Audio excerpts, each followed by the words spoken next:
All right, so we're diving deep into Elul this time around. Oh, yeah, perfect timing too, right? Definitely is. Everyone's thinking about it. We're looking at selections from the Lubavitcher Rebbe's teachings on Elul and Rosh Hashanah. Okay. And I'm really curious to unpack the layers of meaning that are kind of woven into these. Yeah, what is it about these teachings that are speaking to you? Well, there's this one image that keeps coming up for me. And it's this idea of Elul being like encountering a king in a field, Okay. accessible to everyone. Right. Like these barriers that we perceive between ourselves and the divine, Right. they become thinner, they become more transparent. Yeah. So what's the deeper significance of this accessible king? Yeah, I mean, it really challenges how we usually think about the divine, right? Right. Like way up there distant. Yeah, a little intimidating. A little intimidating, maybe even a lot, right? Right. But Elul flips the script. The king himself comes out to the field to meet his people. Oh, wow. Offers this direct line of communication. So it's not just about us trying to reach up, Right. but there's this reciprocal energy, Yeah. a reaching down. Exactly. And that's where you come in. That's where you are the key. Right. The text emphasizes that it's not just about the divine being accessible, it's about you taking those steps. So it's less about passive observation and more about actively engaging Yes. in this unique period. During this time. But what is it about our actions, particularly in Elul, that makes them so significant?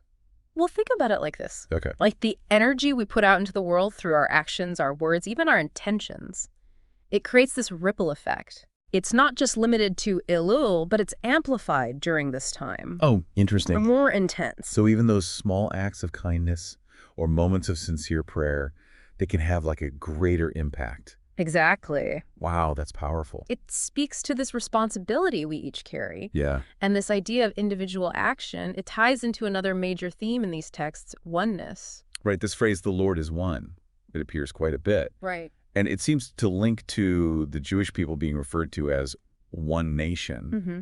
But how does that unity play out in a practical sense? Right. Especially today when things feel so fragmented. Yeah, it's easy to talk about unity, but to live it, to really bridge those divides, right, that takes a conscious effort. You see, the text suggests that the Jewish people in their unity, they act as a conduit, channeling this divine energy into the world. Wow. And that energy, it's not limited by borders or beliefs. It's universal. So if I'm understanding you correctly, the more we strive to embody that sense of oneness through compassion, empathy, understanding, we contribute to that flow of positive energy. That's it.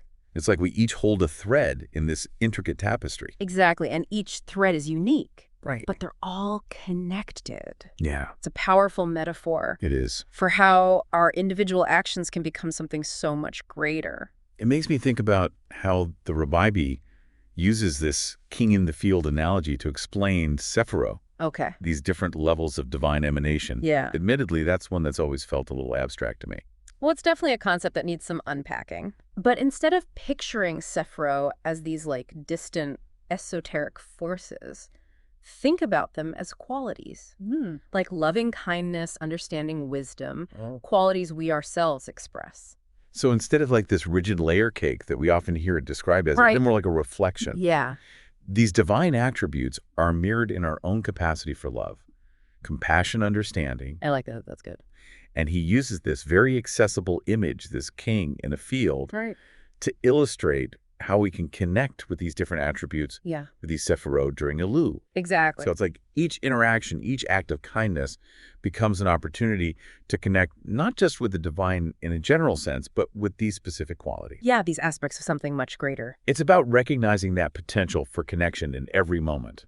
And in doing so, recognizing the impact our actions have. Wow, this is really shifting how I'm thinking about Elul. It's not just about observing rituals. Right. But about approaching each interaction each day with this heightened awareness. And that awareness leads to another important theme that's woven through these texts, the impact of our words. Oh, I'm really intrigued by that idea. Yeah. We'll be back after the break to explore that further, specifically how our words can become, in a sense, adornments to the divine.